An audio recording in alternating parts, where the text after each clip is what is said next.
वेदव्याग नाम का था, उसकी स्त्री का नाम सुलोचना था। वेदव्याग के कोई भी संतान नहीं। जब वह व्रत हो गया तो उसने किसी और ब्राह्मण की कन्या को लाकर उसका पालन पोषण इत्यादि किया। वह कन्या अत्यंत सुंदर थी। कहते हैं कि उस कन्या ने अपने पूर्व जन्म में मंगल भगवान की पूजा की। उस कन्या का जो रंग था बिल्कुल सोने की समान। अब उसके उस सर्वांग से जो सोना निकलता था उससे वह ब्राह्मण धनवान हो गया। जब वो और उसका यश और कीर्ति फैल गई। जब वह कन्या जवान हुई तो वेदव्याग ने सोमेश्वर नाम के ब्राह्मण से उसका विवाह संपन्न करवाया।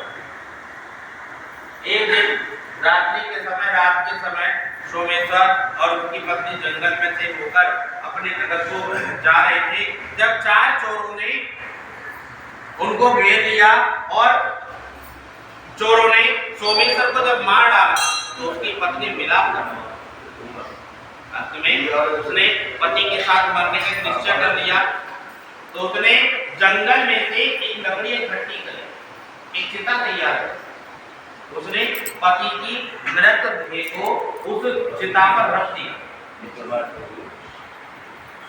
कहते कि प्रदक्षिणा कर जब जलने के लिए तैयार हुई तो उस समय मंगलदेव भगवान वहां से प्रकट हो गए और कहने लगे कि भाई जो तेरी इच्छा हो वह हमसे वरदान मांग। ब्राह्मणी ने क्या कहा, यदि महाराज आप मुझ पर प्रसन्न हैं तो आप मेरे पति को जीवित कर दीजिए। इस पर मंगलदेव ने कहा कि तेरा पति देवताओं की भांति अजर और अमर, हमसे जो भी चाहे वरदान मांग।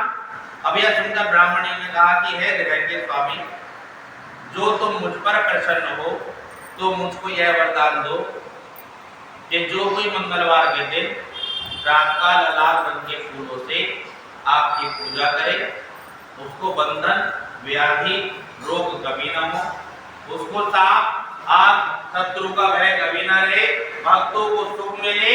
इस प्रकार मंगलदेव ने कहा कि भाई जो कोई भक्त हमारा सब प्रकार के भोजन को छोड़कर एक अन्न को खाकर 21 मंगलवार का व्रत करता है, मंगल के वैदिक पौराणिक मंत्रों से आधार लेकर सब सामग्री से युवा बैल का दान देता है, यथाशक्ति ब्राह्मणों को भोजन करवाता है या सोने का दान देता है, उसे किसी भी प्रकार का कोई भी कलेश उत्पन्न नहीं होता।